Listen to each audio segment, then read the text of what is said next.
Hello everyone, welcome to another video of Krypton tutorial. आज हम लोग डायपोल मोमेंट के लेक्चर को कंटिन्यू करने वाले हैं। तो आइए स्टार्ट करते हैं। Dipole moment.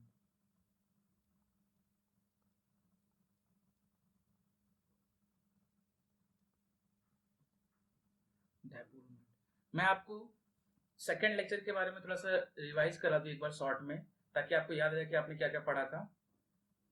तो सबसे पहले मैंने आपको लास्ट लेक्चर में बताया था क्या कि म्यू जो होता है वो क्यू इंटू डी होता है।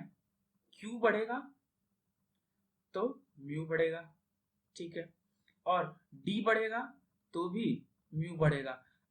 अगर Q और D दोनों चेंज हो रहा है, चार्ज और डिस्टेंस डिस्प्लेसमेंट दोनों चेंज हो रहा है, तो चार्ज क्या होता है? डोमिनेटिंग फैक्टर होता है। चार्ज क्या होता है? डोमिनेटिंग फैक्टर होता है। इसके ऊपर हम लोगों ने बेस्ड कुछ क्वेश्चन भी किए थे क्या, जैसे HF HCl HBr HI वाला। तो हमने देखा था कि HF में क्या था, म्यू ज्यादा होता था। क्यों? क्योंकि उसमें HF में Q ज्यादा होता था। फिर इसमें हमने एक एक्सेप्शन भी पढ़ा था CH3F और CH3Cl वाला, ठीक है। CH3Cl में डिस्टेंस डोमिनेटिंग होता है, तो इस कारण से ऐसा ऐसा होता है, ठीक है। उसके बाद फिर मैंने आपको वेक्टर मैंने बताया था क्या, अगर आपको ऑर्डर में अरेंज करना है तो सबसे पहला स्टेप क्या करो, वेक्टर बनाना है। अपने को वेक्टर डिसाइड करना है कि वेक्टर का डायरेक्शन किस साइड होगा। उसके बाद फिर मैंने बताया था क्या कि सेंट्रल एटम के तरफ, अगर सेंट्रल एटम की तरफ वेक्टर ज्यादा होगा, वेक्टर ज्यादा, तो फिर उसका डायपोल मोमेंट क्या होगा? ज्यादा। उसका डायपोल मोमेंट क्या होगा?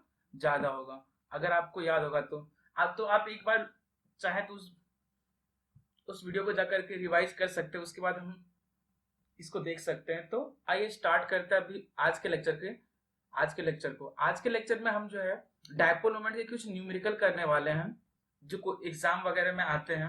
तो आइए स्टार्ट करते हैं आज का लेक्चर। उसके पहले एक चीज और हम लोग देखते हैं क्या कि सिस ट्रांस में डायपोल मोमेंट कैसे डिसाइड करते हैं। सिस ट्रांस में डायपोल मोमेंट कैसे डिसाइड करते हैं, तो आइए देखते हैं कि एग्जांपल। सपोज करो अपने पास एक क्वेश्चन दिया हुआ है क्या, सिस टू ब्यूटीन। क्या दिया हुआ है? सिस टू ब्यूटीन। तो हम इसको बना रहे हैं सी डबल बॉन्ड सी, ये सिस है,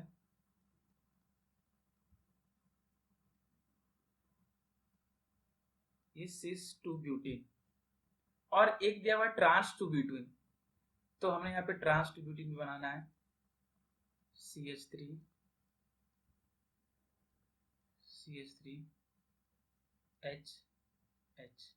अच्छा, एक काम करते हैं, हम क्या करते हैं यहाँ पर पहले वेक्टर डिसाइड कर रहे थे कि कैसे वेक्टर आएगा। तो यहाँ पर अपने को पता है क्या, वेक्टर जाएगा लोअर इलेक्ट्रोनेगेटिव से हायर इलेक्ट्रोनेगेटिव की तरफ, ठीक है। तो ऐसे गया वेक्टर। और इस वाले केस में देखिए किधर जाएगा, इस साइड में जाएगा, और इधर में भी इस साइड में जाएगा, ठीक है। अब इस साइड देखते हैं क्या होगा, ऐसे जाएगा वेक्टर, और इधर ऐसे जाएगा वेक्टर। अच्छा, अपने को कैसे पता चला कि वेक्टर CH3 वाला लोअर इलेक्ट्रोनेगेटिव है और डबल बॉन्डेड जो कार्बन है वो हायर इलेक्ट्रोनेगेटिव है? ये अपन हाइब्रिडाइजेशन के बेसिस पे निकाल सकते हैं। अपने को याद होगा शायद, percentage S character directly proportional to electronegativity. Electronegativity sp की ज्यादा होती थी sp2 से, और sp2 की ज्यादा होती थी sp3 से। तो यहाँ पे देखिए, हमने देखा ये sp2 हाइब्रिडाइज्ड है और ये कार्बन क्या है, sp3 हाइब्रिडाइज्ड। तो इसकी इलेक्ट्रोनेगेटिविटी क्या होगी? ज्यादा। तो इसलिए वेक्टर का direction lower electronegativity higher electronegative आया। तो अगर हम आप ये ट्रांस वाले को देखें, ये क्या है, ट्रांस टू ब्यूटीन, और ये क्या है, सिस टू ब्यूटीन। तो अगर हम देखें तो ये दोनों वेक्टर जो है, एक ये वाला वेक्टर और ये वाला वेक्टर, ये दोनों एक दूसरे को कैंसिल आउट कर देगा। इसका म्यू, और ये वाला वेक्टर और ये वाला वेक्टर एक दूसरे को कैंसिल आउट कर देगा, तो इसका म्यू क्या हो जाएगा? 0। लेकिन इसमें म्यू क्या होगा? Not equal to 0। इसमें म्यू क्या होगा? Not equal to 0। तो इसीलिए सिस वाले का यहाँ पे डायपोल मोमेंट क्या हो जाएगा? ज्यादा। सिस वाले का यहाँ पे क्या हो जाएगा? डायपोल मोमेंट ज्यादा हो जाएगा। लोगों को ऐसा लगता है अक्सर क्या कि ट्रांस वाले का डायपोल मोमेंट 0 होता है और सिस वाले का डायपोल मोमेंट क्या होता है? हमेशा ज्यादा होता है। लेकिन ऐसा कुछ है नहीं। इस वाले क्वेश्चन में आपको सिस वाले का ज्यादा दिख रहा है, लेकिन जस्ट इसके अपोजिट एक दूसरा क्वेश्चन लेकर के देखते हैं हम क्या, कि सपोज करो एक और क्वेश्चन दिया हुआ है ट्रांस 1 क्लोरोप्रोपीन, क्या दिया हुआ है? ट्रांस 1 क्लोरोप्रोपीन। तो हमने यहां पे लिखा ट्रांस 1 क्लोरोप्रोपीन और क्या है? सिस 1 क्लोरोप्रोपीन। तो हम क्या करें? ट्रांस 1 क्लोरोप्रोपीन का स्ट्रक्चर बना रहे हैं, C डबल बॉन्ड C, यहाँ पे CH3 लगा दिया, यहाँ पे Cl लगा दिया, यहाँ पे H, यहाँ पे H, ठीक है। और यहाँ पे बना रहे हैं हम सिस 1 क्लोरोप्रोपीन, तो C डबल बॉन्ड C, यहाँ पे लगा दिया H, CH3 Cl। कैसे डिसाइड करेंगे? सबसे पहला स्टेप तो आपको क्या करना है? सबसे पहला स्टेप आपको वेक्टर डिसाइड कर लेना है। तो किसकी इलेक्ट्रोनेगेटिविटी ज्यादा है? इस वाले की इलेक्ट्रोनेगेटिविटी क्या है? ज्यादा, तो इधर वेक्टर बन गया। क्लोरीन और कार्बन किसकी इलेक्ट्रोनेगेटिविटी ज्यादा है? क्लोरीन की इलेक्ट्रोनेगेटिविटी क्या है? ज्यादा है। तो हम किसकी तरफ डायरेक्शन बनाते हैं वेक्टर का? इधर डायरेक्शन बनाते हैं, ठीक है। इसका भी नाम लिख लेते हैं हम लोग, इसका नाम है सिस 1 क्लोरोप्रोपीन, ठीक है। हाइड्रोजन के केस में हाइड्रोजन और कार्बन में किसकी इलेक्ट्रॉनिक ज्यादा? हाइड्रोजन की, तो वेक्टर ऐसे बन जाएगा, इधर भी वेक्टर ऐसे बन जाएगा, ठीक है। इस वाले केस में भी वेक्टर बनाते हैं, इधर गया वेक्टर, और इधर वाले केस में इधर गया वेक्टर, ठीक है। इस वाले केस में इधर गया, इस वाले केस में इधर गया। अब कैसे पता चले किस में डायपोल मोमेंट ज्यादा है? कैसे पता चला किस में डायपोल मोमेंट ज्यादा है? एक काम करते हैं, यहाँ पे तो देखते हैं कि ये वाला H और ये वाला H, ये दोनों तो एक दूसरे को कैंसिल आउट कर देगा क्या? हाँ, अच्छा ये एंगल कितना होगा? 120 डिग्री। ये एंगल कितना होगा? 120 डिग्री, ठीक है। क्यों? क्योंकि ये sp2 हाइब्रिडाइज्ड है, ये वाला कार्बन जो है वो sp2 हाइब्रिडाइज्ड है, तो ये एंगल कितना है? 120 डिग्री है, ठीक है। अब एक चीज यहाँ पे ध्यान देंगे, अगर कुछ भी नहीं समझ में आए तो सिंपल से ये देख लो क्या, कि यहाँ पे डेल्टा पॉजिटिव डिसाइड होगा क्या इस वाले कार्बन के रिस्पेक्ट में? यहाँ पे डेल्टा पॉजिटिव क्यों? क्योंकि इसकी इलेक्ट्रोनेगेटिविटी कम है। यहाँ पे डेल्टा नेगेटिव ज्यादा होगा क्या? यहाँ पे डेल्टा नेगेटिव ज्यादा होगा, क्यों? देखो ना, वेक्टर इस साइड बना है, इस साइड वेक्टर बनने का मतलब क्या है? कि ये लोअर इलेक्ट्रोनेगेटिव से हायर इलेक्ट्रोनेगेटिव की तरफ आ रहा है क्या? तो ऐसे बना है, ठीक है। यहाँ पर देखते हैं इस साइड पे डेल्टा पॉजिटिव होगा, यहाँ पे इधर देखते हैं इस साइड पे डेल्टा नेगेटिव होगा। तो ये वाले देखते हैं क्या, दो जो अपोजिट चार्ज हैं, ये भी एक तरीका होता है देखने का, ये दो अपोजिट चार्ज जो हैं, क्या इनके बीच में डिस्टेंस ज्यादा है क्या? डेल्टा पॉजिटिव डेल्टा नेगेटिव, यहाँ पे डेल्टा नेगेटिव, यहाँ पे डेल्टा पॉजिटिव, इसके बीच में डिस्टेंस ज्यादा है क्या? डिस्टेंस ज्यादा होने का मतलब क्या है? कि ये more polar opposite charge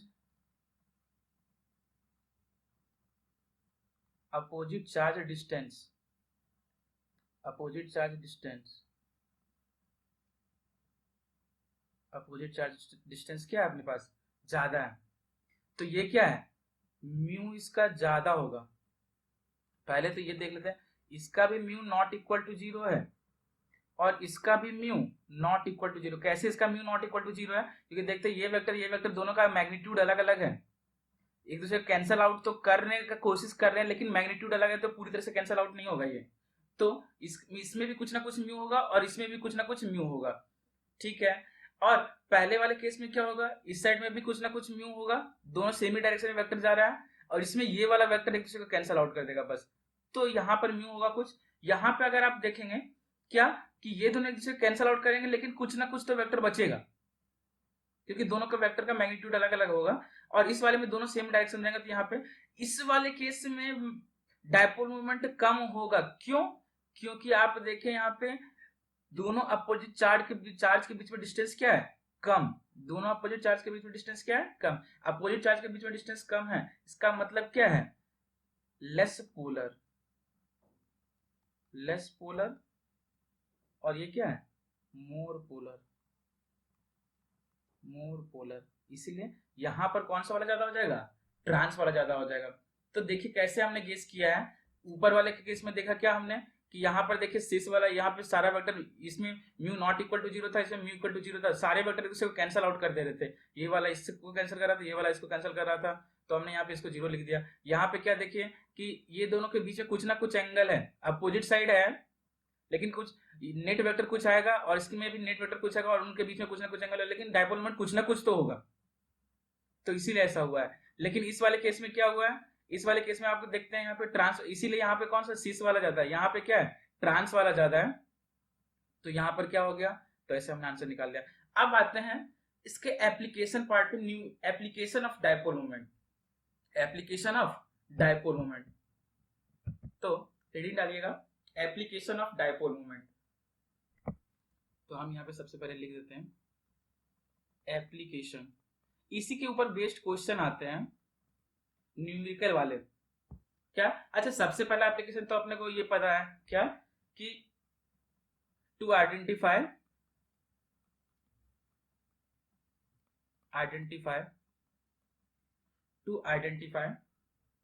polar और नॉन पोलर, पोलर और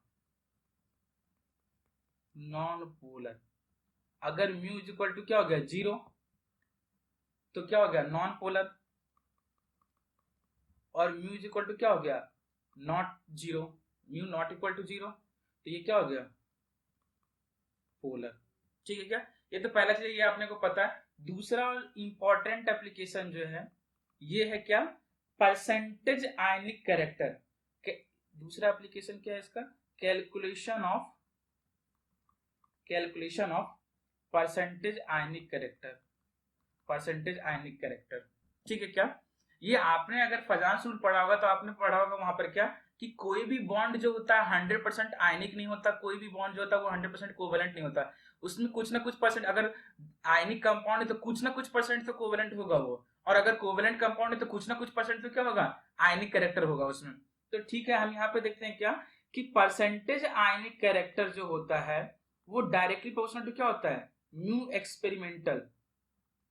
एक्सपेरिमेंटल। मतलब अगर डायपोल मोमेंट एक्सपेरिमेंटल ज्यादा होगा तो परसेंटेज आयनिक कैरेक्टर क्या होगा ज्यादा। और ये परसेंटेज आयनिक कैरेक्टर निकालते कैसे, ये इंपॉर्टेंट फॉर्मूला है। Percentage ionic character is equal to mu experimental या observable divide by mu theoretical into 100।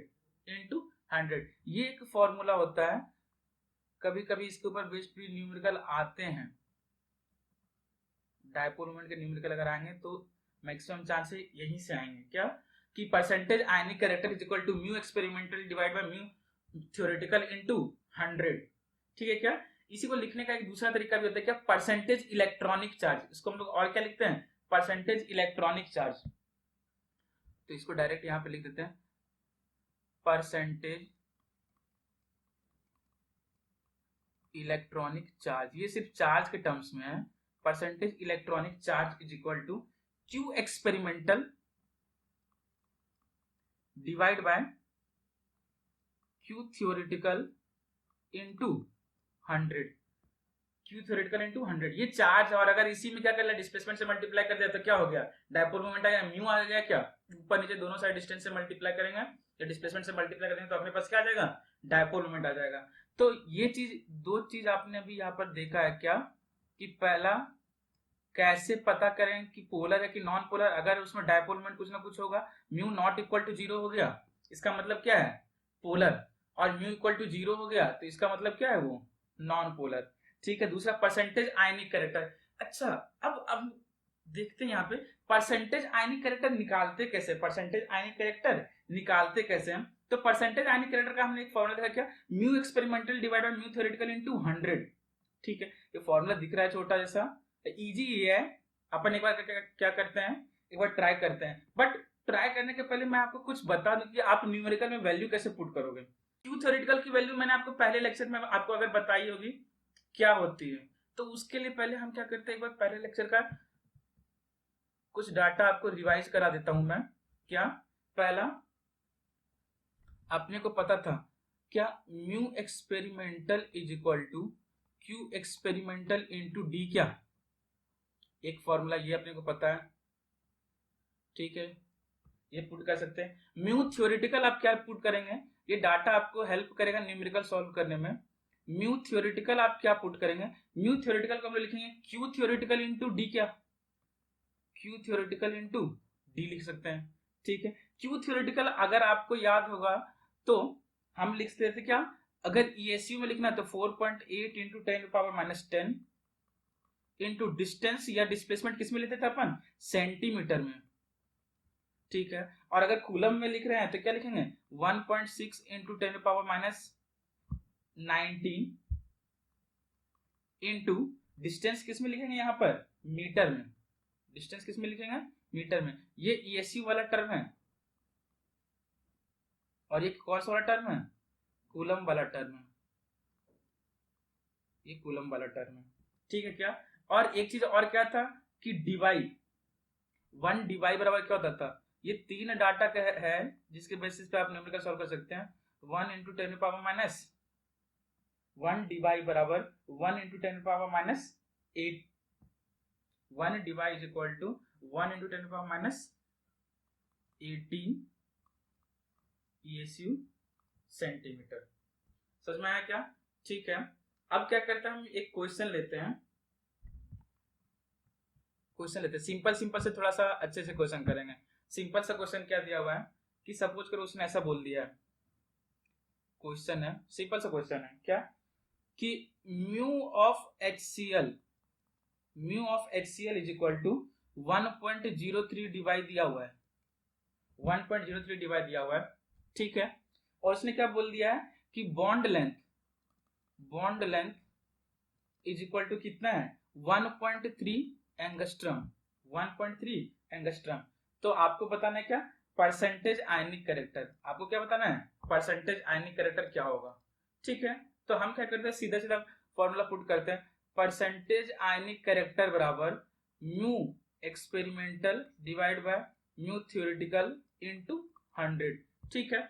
Mu experimental ये अपने पास क्या दिया हुआ है एक्सपेरिमेंटल डाटा। ठीक है। किस में दिया हुआ डीवाई में दिया हुआ है क्या, तो हम यहाँ पे डीवाई को ESU सेंटीमीटर में पुट करते हैं। तो 1.03 into 1 into 10 power minus 18 ESU centimetre divide by mu theoretical क्या लिखेंगे अपन Q इंटू डी लिख सकते हैं क्या, म्यू थ्योरेटिकल क्या लिखेंगे Q इंटू डी। ठीक है।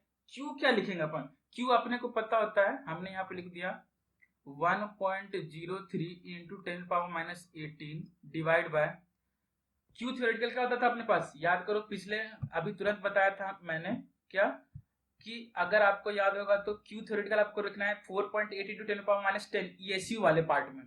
तो हमने यहाँ पे क्या लिख दिया 4.8 इंटू 10 पावर माइनस 10, तो यहाँ पे 4.8 into 10 power minus 10 into distance कितना दिया हुआ है, डिस्टेंस अपने को सेंटीमीटर में लिखना है क्योंकि ESU में हमने डाटा लिया 1.3 एंगस्ट्रम है, तो सेंटीमीटर में इसको क्या लिखेंगे 1.3 इंटू 10 पावर माइनस 8। तो ये क्या हो गया 1.3 इंटू 10 पावर माइनस 8, ये और ये कैंसल आउट हो गया क्या इंटू 100, इंटू यहाँ पे क्या है इंटू 100। ठीक है। ये और ये कैंसल आउट हो गया। इसको अब क्या करते हैं अपन सॉल्व कर लेते हैं। इसको जब भी सॉल्व करेंगे तो इसका आंसर कितना हो जाएगा अपने पास अप्रोक्सीमेट 16%। कितना हो जाएगा 16%। सही है क्या। तो अपन ने इसको सॉल्व कर लिया। ठीक है। तो देखिए क्वेश्चन कैसे किया हमने, परसेंटेज आयनिक कैरेक्टर का अपने को फॉर्मूला पता था, परसेंटेज आयनिक कैरेक्टर बराबर mu experimental divide by mu theoretical into 100। Mu experimental हमने पुट कर दिया क्या, अपने को डाटा गिवन था ESU सेंटीमीटर पुट करा divide by q theoretical into D into 100। ठीक है क्या। तो 1.03 into 10 power minus 18 divide by q theoretical 4.8 into 10 power minus 10 ले लिया इनटू डिस्टेंस आपको एंगस्ट्रम में गिवन था सेंटीमीटर में पुट कर दिया इनटू 100 कर दिया, सॉल्व कर लिया तो 16% अपने पास क्या आ गया आंसर। ठीक है। दूसरा क्वेश्चन लेते हैं, एक और क्वेश्चन करते हैं अपन ट्राई।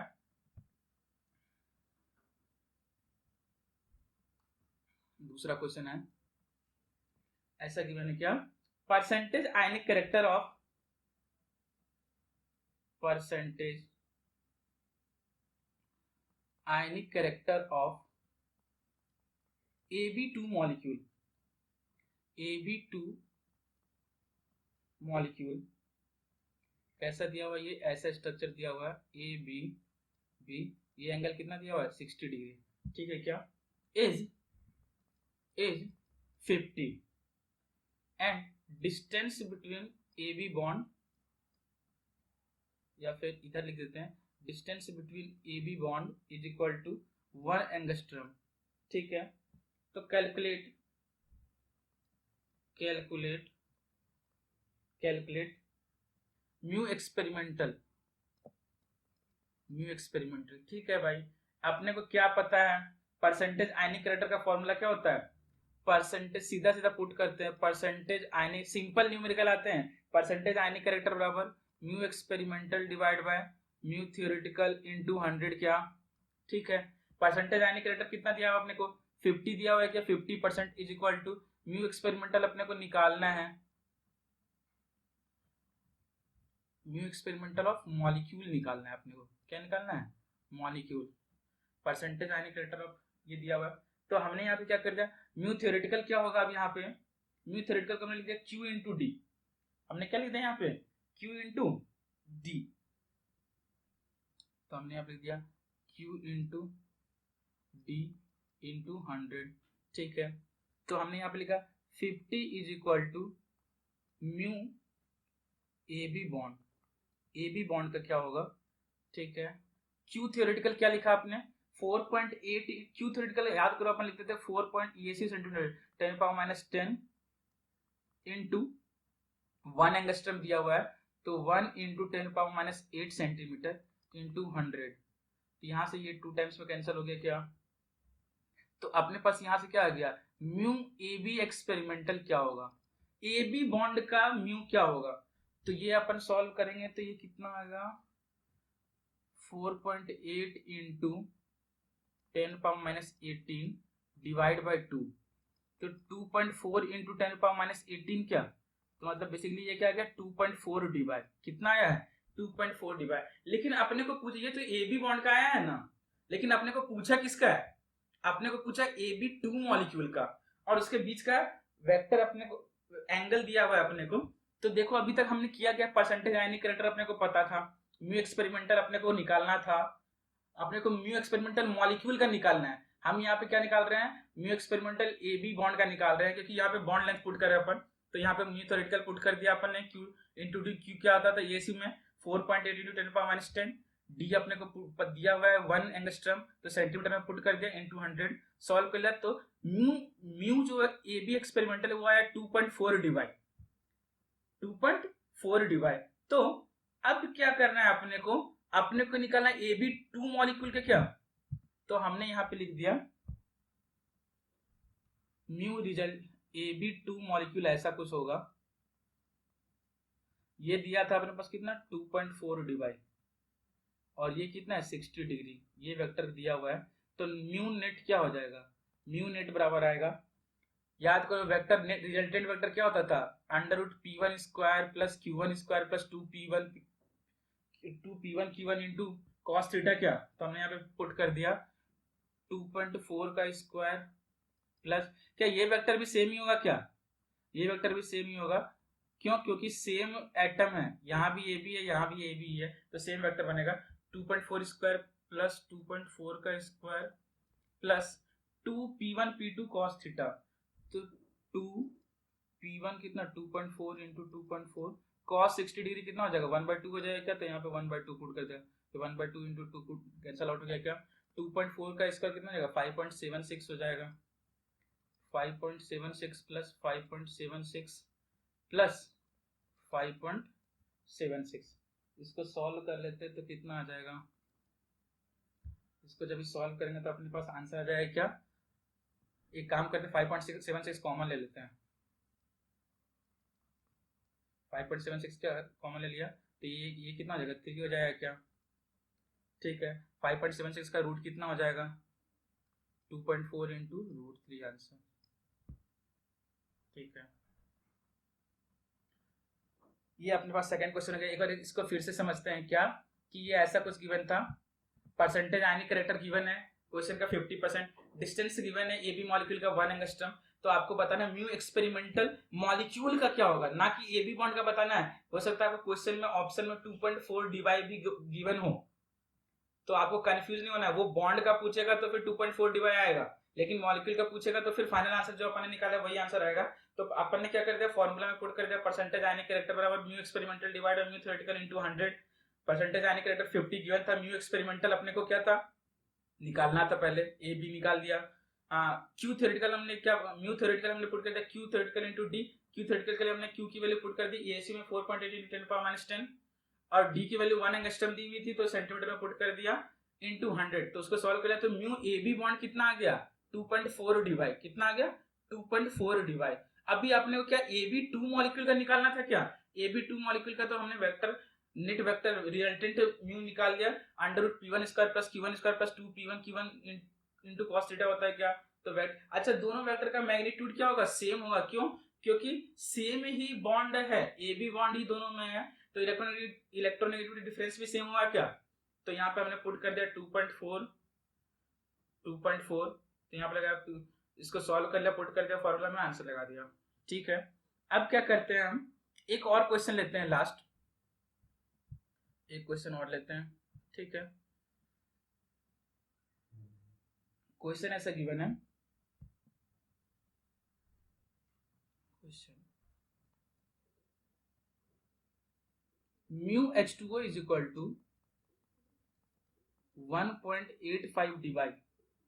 ठीक है, distance of OH bond is equal to 0.6 angstrom, 0.6 angstrom. ठीक है, और उसने बोला है cos theta is equal to कितना -0.25। ठीक है, उसने बोला है क्या कि आप तो मेरे को क्या बताओ, पहला first part mu of OH bond और सेकेंड पार्ट उसने क्या बोला है percentage ionic character of OH bond, percentage ionic character of OH bond. ठीक है, अच्छा अपन एक बार क्या करते हैं, सबसे पहले H2O मॉलिक्यूल का स्ट्रक्चर बनाते हैं। तो ये H2O मॉलिक्यूल है, अपने को याद होगा क्या, ये एंगल कितना होता था, यहाँ पे लोन पे लगा दिया, ये एंगल होता था 104 डिग्री 5 मिनट। ठीक है, यहाँ पे हमने पुट कर दिया। अब हम अपने को क्या निकालना है, पहला part mu of OH bond, mu of OH bond उसने पूरे नेट मॉलिक्यूल का दे करके रख दिया है, मतलब इस पूरे मॉलिक्यूल का रिजल्टेंट म्यू नेट अपने को गिवन है। तो एक काम करते अपन, डाटा ये म्यू नेट गिवन है, तो अपन एक काम करते पहले लिख देते हैं म्यू नेट कितना था अपने पास भाई 1.85 डी बाई। ठीक है, तो एक काम करते हैं, हम क्या करते हैं, ये हम मान लेते हैं ये वेक्टर था μ1, तो क्या ये वेक्टर भी μ1 हुआ क्या, μ1 होगा ही। तो एक काम करते हैं अपन, निकालते हैं mu net is equal to क्या होगा अंडर रूट, ये मॉलिक्यूल वाटर का मॉलिक्यूल था तो μ1 square plus μ1 square plus 2 μ1 μ2 cos theta, 2 μ1 cos theta हो जाएगा। तो क्योंकि μ2 और μ1 दोनों सेम है क्या, 2 μ1 स्क्वायर cos थीटा। अच्छा म्यू नेट अपने को पता है क्या, म्यू नेट अपने के पास कितना दिया हुआ है 1.85, कितना दिया हुआ है 1.85 अंडर रूट, इसको लिख दिया 2 μ1 स्क्वायर प्लस, अब यहां पर cos थीटा की वैल्यू उसने क्वेश्चन में गिवन है, cos थीटा की वैल्यू उसने क्वेश्चन में गिवन दिया है क्या -0.25, तो यहाँ पे प्लस 2 इंटू μ1 स्क्वायर -0.25 पुट कर दे यहाँ पे, तो -0.25 इसको पुट कर दिया तो ये कितना हो गया 0.5 हो गया क्या, तो इसको जब सॉल्व कर लेंगे तो यहाँ पर से क्या आ जाएगा 1.85 dy is equal to under root 2 μ1 square minus 0.5 μ1 square क्या, तो ये कितना आ जाएगा 0.5 μ1 स्क्वायर, सही है क्या। तो μ1 बराबर, एक काम करते हैं दोनों साइड स्क्वायर कर देते हैं, दोनों साइड क्या कर देते हैं स्क्वायर कर देते हैं, तो हमने यहाँ पर से लिख दिया, यहाँ पर से अपने पास क्या आ जाएगा 1.85 का square is equal to 1.5 μ1 square, तो यहाँ से μ1 बराबर क्या आ जाएगा, μ1 बराबर अपन ने लिख दिया क्या 1.85 डिवाइड बाय 1.5 का रूट, इसको सॉल्व कर लेते हैं अपन। तो इसको जब सॉल्व करेंगे तो 1.5 कितना है 1. नेट आंसर जो आ जाएगा वो आ जाएगा 1.44, कितना आ जाएगा 1.44 डिवाइड। ठीक है, तो ये तो पहला आ गया। ये फर्स्ट पार्ट का आंसर है म्यू ऑफ OH बॉन्ड। ये क्या आया? Mu of OH bond. कैसे निकाला अपन ने? म्यू नेट पता था तो अपन ने यहाँ से म्यू1 निकाला। म्यू1 क्या? म्यू1 ही तो अपना OH बॉन्ड का है म्यू। तो फर्स्ट पार्ट आ गया क्या? अब सेकंड पार्ट देखते हैं क्या? परसेंटेज आयनिक कैरेक्टर अपने को निकालना है क्या? Percentage ionic character. तो हमने यहाँ पर से लिखा percentage ionic character is equal to 1.44 mu experimental क्या था? 10⁻⁻, इतना था क्या? डीवाई को ये से सेंटीमीटर में कन्वर्ट कर दिया into Q into D into 100। ठीक है क्या? तो अपन ने यहाँ पर से लिखा 1.44 इंटू 10⁻18 डिवाइड बाय Q कितना हो जाएगा? 4.8 इंटू 10⁻10 इंटू डी कितना हो जाएगा? 0.6 इंटू 10⁻8 एंगस्ट्रम में कन्वर्ट, एंगस्ट्रम को सेंटीमीटर में कन्वर्ट कर दिया इंटू 100। तो ये और ये क्या हो गया? कैंसल आउट हो गया क्या? इसको सॉल्व कर लिया तो हमने यहाँ पर लिख लिया क्या? 1.44 इंटू 100 कितना हो जाएगा? 144 क्या डिवाइड बाय 4.8 इंटू 0.6। इसको जब सॉल्व करेंगे तो कितना आंसर आ जाएगा? अप्रॉक्स मेरे को लग रहा है 50%। कितना आंसर आ जाएगा? 50%। ठीक है, हो गया अपना आंसर सेकेंड पार्ट का भी। तो डायपोल मोमेंट में इतना ही है, मैंने आपको सब सारी चीजें लगभग बता दी है। तो एक बार मैं आपको रिवाइज कर देता हूँ पूरा लेक्चर 1, लेक्चर 2 और लेक्चर 3। ठीक है क्या? लेक्चर 1 में मैंने आपको बताया क्या कि डायपोल मोमेंट एक वेक्टर क्वांटिटी है। ये एक समरी है, मैं आपको बता रहा हूँ। लेक्चर 1 में मैंने आपको बताया क्या? डायपोल मोमेंट एक वेक्टर क्वांटिटी जो कि टॉर्क के बारे में बताता है।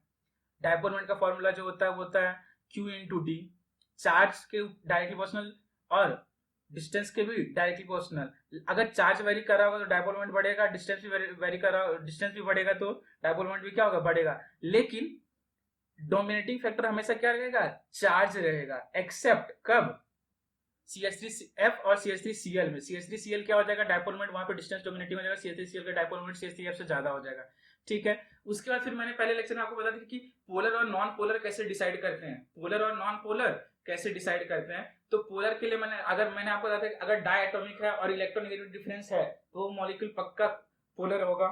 और उसके बाद फिर मैंने बताया क्या कि अगर मॉलिक्यूल में एक भी नॉन पोलर बॉन्ड हो गया तो मॉलिक्यूल क्या होगा? नॉन पोलर होगा, जैसे I3- मैंने बताया था। और उसके बाद फिर मैंने P4 बताया था, एसिड बताया था। उसके बाद फिर तीसरा मैंने बताया क्या कि अगर मॉलिक्यूल क्या है? सिमेट्रिकल है और उसमें लोन पेयर है। मॉलिक्यूल क्या है? ज्योमेट्री केसेस वाला, ज्योमेट्री के केसेस वाला है, तो उसमें ज्योमेट्री वाले में क्या होता है? एक भी लोन पेयर नहीं होता। तो मॉलिक्यूल का और सेंट्रल एटम से जो अटैच्ड एटम है वो क्या हो? होमो एटम हो, तो उसका डायपोल मोमेंट 0 होगा। और अगर सेंट्रल एटम से अटैच्ड हेटेरो एटम होगा तो फिर उसमें डायपोल मोमेंट कुछ ना कुछ होगा, क्योंकि सबकी इलेक्ट्रोनेगेटिव डिफरेंस क्या होगी? अलग अलग होगी। उसके बाद फिर मैंने आपको क्या बताया था? मैंने आपको बताया था क्या? अगर मॉलिक्यूल, लेकिन ऐसा नहीं है कि मॉलिक्यूल में डायपोल मोमेंट नहीं, मॉलिक्यूल अगर क्या है? नॉन सिमेट्रिकल है, मतलब उसमें लोन पेयर आ गया तो उसमें पक्का डायपोल मोमेंट होगा ही होगा। इसमें कुछ कुछ क्योंकि लोन पेयर का अपना एक अलग डायपोल मोमेंट होता है, लेकिन इसका मतलब ये नहीं कि जिसमें लोन पेयर आ गया तो वो उसमें पक्का डायपोल मोमेंट होगा ही होगा। इसका मैंने आपको एग्जांपल दिया था क्या कि sp3d में लीनियर शिप हो गया तो क्या उसमें भी डायपोल मोमेंट 0 हो गया था क्या? जैसे XeF2 था मॉलिक्यूल। उसके बाद फिर मैंने आपको बताया था क्या कि स्क्वायर प्लेनर वाला मॉलिक्यूल sp3d2 वाला जो केस था उसमें क्या है? स्क्वायर प्लेनर शेप जो होता था उसमें भी लोन पेयर थे, लेकिन क्या अपोजिट डायरेक्शन में थे क्या? तो उसमें भी क्या हो जाता था? नेट डायपोल मोमेंट 0 हो जाता था। फिर हम आते हैं सेकंड लेक्चर के बारे में। सेकंड लेक्चर में मैंने आपको थ्योरेटिकल क्वेश्चंस कराया कि डायपोल मोमेंट का ऑर्डर कैसे निकालते हैं। तो मैंने आपको क्या बताया था कि अगर चार्ज वेरी कर रहा है तो चार्ज के बेसिस पर से निकाल लिया। तो HF HCl HBr HI वाला लिया था तो HF का डायपोल मोमेंट ज्यादा होता था। फिर दूसरा क्वेश्चन मैंने लिया था क्या? CH3Cl CH2Cl2 CHCl3 और CCl4। तो CCl4 का डायपोल मोमेंट क्या हो जाएगा? 0 हो जाएगा। क्यों? क्योंकि CCl4 में नेट वेक्टर क्या हो जाएगा? 0, क्योंकि वो ज्योमेट्री वाला केस था टेट्राहेड्रल। ठीक है, उसके बाद फिर मैंने आपको ये सब तो हो गया था, अपना सिंपल सा पार्ट था। उसके बाद फिर अपन आते हैं क्या कि इतने पार्ट होने के बाद फिर मैंने आपको एक एक्सेप्शन, इसमें मैंने आपको एक शॉर्ट ट्रिक बता दी क्या कि वेक्टर का डायरेक्शन डिसाइड करो लोअर इलेक्ट्रोनेगेटिव से हायर इलेक्ट्रोनेगेटिव की तरफ, और सेंट्रल एटम की तरफ अगर ज्यादा वेक्टर आ रहा होगा तो उसका मैग्नीट्यूड, उसमें डायपोल मोमेंट क्या होगा? ज्यादा होगा। उसमें डायपोल मोमेंट क्या होगा? ज्यादा होगा। इसी के बेसिस पे मैंने ये वाला क्वेश्चन सॉल्व किया था। उसके बाद फिर हमने एक और क्वेश्चन किया था क्या? CH3Cl CH3F, CH3Br और CH3I। इसमें CH3 होना चाहिए था क्या, चार्ज के बेसिस पे CH3F का ज्यादा, फिर CH3Cl का, फिर CH3Br का, फिर CH3I का, लेकिन CH3Cl वाले का ज्यादा होगा। क्यों? क्योंकि CH3Cl वाले में क्या होता था, डिस्टेंस डोमिनेटिंग होता था।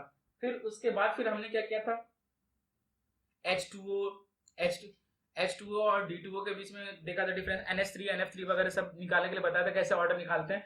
फिर उसके बाद ऑर्गेनिक मॉलिक्यूल में अगर सेम टाइप के मॉलिक्यूल हैं, अगर सेम टाइप के मॉलिक्यूल तो ऑर्थो मेटा पारा ऑर्डर था, और अगर अलग अलग टाइप के अटैच्ड एटम अलग अलग है तो पैरा मेटा ऑर्थो था। फिर आप आते हैं क्या, इन सबको अगर आपको रिवाइज करना और अच्छे से जानना है तो आप क्या कर सकते हैं, लेक्चर 1 और लेक्चर 2 जाकर के देख सकते हैं। और उसके बाद फिर आज क्या था अपने पास, न्यूमेरिकल वाले पार्ट पे अपन आए थे। तो न्यूमेरिकल वाले पार्ट पे अपन यहाँ पे ऐसे देख रहे थे क्या, कि पहले सिस ट्रांस वाला अपन ने देखा कि सिस ट्रांस में कैसे देखते हैं। जरूरी नहीं है कि हमेशा क्या होगा, सिस का ही ज्यादा होगा, ट्रांस का 0 होगा। हाँ, और कभी कभी ट्रांस का भी ज्यादा होता है। तो सबसे बेटर यही है क्या, कि वेक्टर का एरो लिखो और उसके बाद फिर थ्योरेटिकली सोचो, दिमाग लगाकर कि किस साइड में वेक्टर कैसे क्या बन रहा है, उसके बेसिस पे आंसर निकालो। हाँ, एरो का डायरेक्शन आपको निकालने के लिए आना चाहिए क्या, परसेंटेज एस कैरेक्टर ज्यादा तो इलेक्ट्रोनेगेटिव ज्यादा होगी। तो यहाँ पे मैंने बताया एसपी का ज्यादा होता है इलेक्ट्रोनेगेटिव, फिर sp2 का, फिर sp3 का। ठीक है क्या, उसके बाद फिर आते हैं अपन क्या, नेक्स्ट पार्ट पे, एप्लीकेशन वाले पार्ट पे। तो अगर डायपोल मोमेंट 0 हो गया तो क्या हो गया, नॉन पोलर। अगर dipole moment not equal to 0 हो गया तो क्या हो गया, पोलर।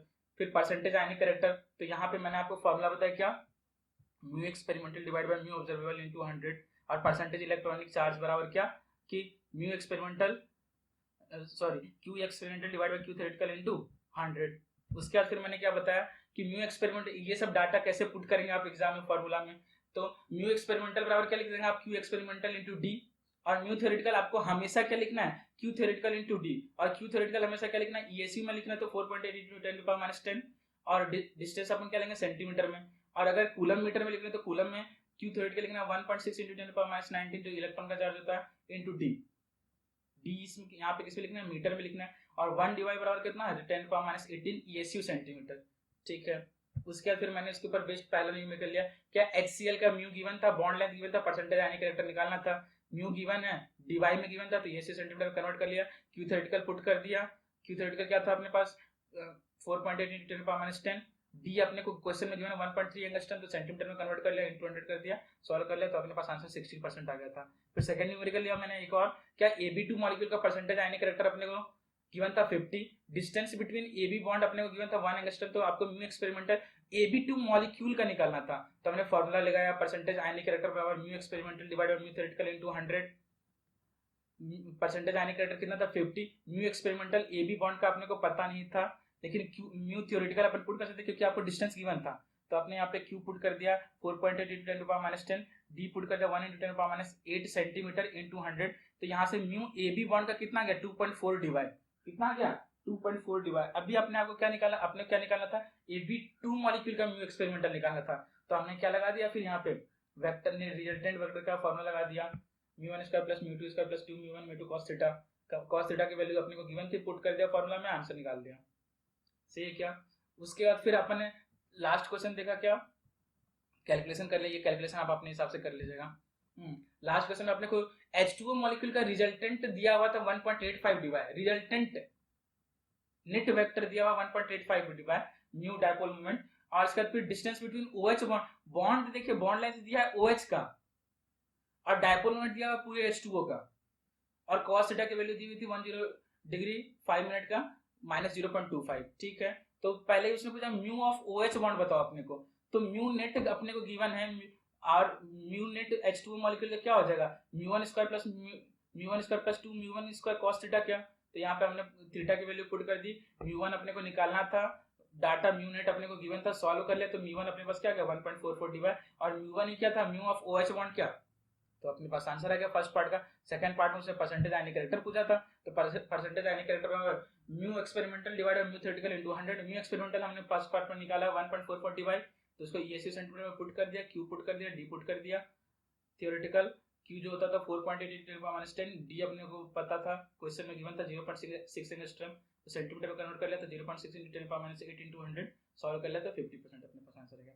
तो डायपोल मोमेंट में इतना ही है। अब इसको इन तीनों लेक्चर को अगर आप अच्छे से पढ़ ले तो फिर आप किसी भी क्वेश्चन में डायपोल मोमेंट के क्वेश्चन कर सकते हो, अच्छे न्यूमेरिकल भी कर सकते हो। तो डायपोल मोमेंट के लिए इतना ही। अगर आपको वीडियो पसंद आया तो लाइक करें, सब्सक्राइब करें और शेयर करें। और अगर आपको किसी भी टॉपिक में प्रॉब्लम है तो हमें बताएं, हम उस टॉपिक पर वीडियो जल्दी लाएंगे। Thank you.